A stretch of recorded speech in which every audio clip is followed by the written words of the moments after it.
Our guest is Stephanie Mann, Executive Director of Safe Kids Now. And this book, Adopt a Block, is one of her many informative books that have changed neighborhoods, communities, and lives. Welcome, Stephanie. Thank you. It's great to have you here today. I'm happy to be here. I thought I'd share some information with you about how we implemented Adopt a Block in an area of San Francisco that was experiencing a lot of crime. And I work with Dr. Barbara Williams, who's our program director for Safe Kids Now, and she is amazing. She's amazing. She says it like it is. She's very gregarious and outgoing, and everybody loves Dr. Barbara. So we had a call from a pastor in San Francisco, and he asked us to come over and do a presentation for her. Well, we did a presentation on how to adopt your block, the reasons why, and then how to do it, and then we actually went out with them.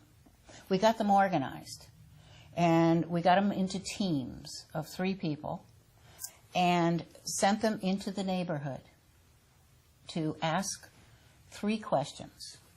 One question was, have you been a victim?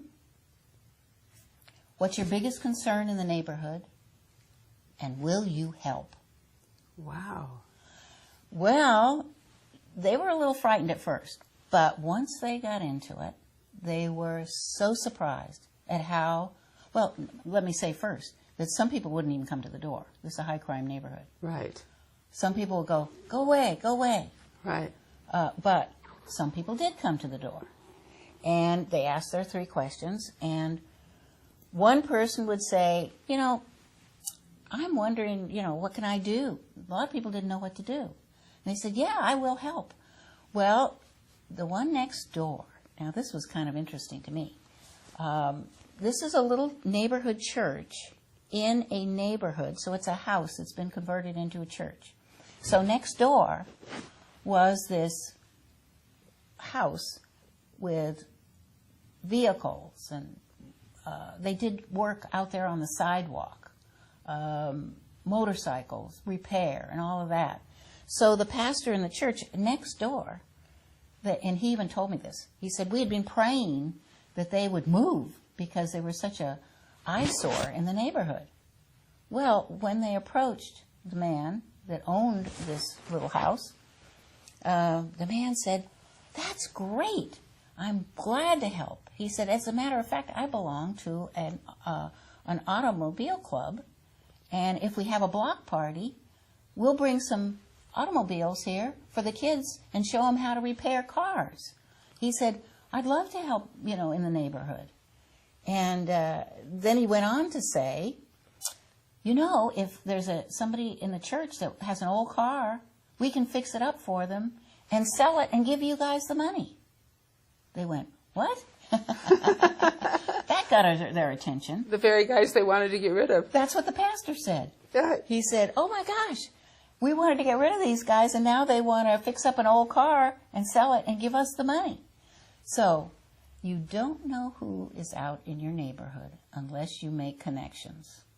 Right. And they were thrilled with so many people, and they must have gone to 30 houses. But they had a core group of 6 people. You don't need that many to make a block party. Right. And people said they would come, but they couldn't help. See? So you don't need a lot of people, but you do need to have people that are committed and will make things happen. So that's our story of the Adopt a Block and how we made it, helped a neighborhood be successful. The wonderful thing is when they unite, then they can watch out for each other. That's right. Instead of living in fear and hiding behind locked doors. Instead of locking up, never looking out, they're looking out and connecting. Exactly. And people don't like that because they don't want eyes on them when they commit crimes, so they go elsewhere. Yeah, and that brings up another subject here on domestic violence. Domestic violence and child abuse is done in secret. Right. And they isolate. They try to isolate.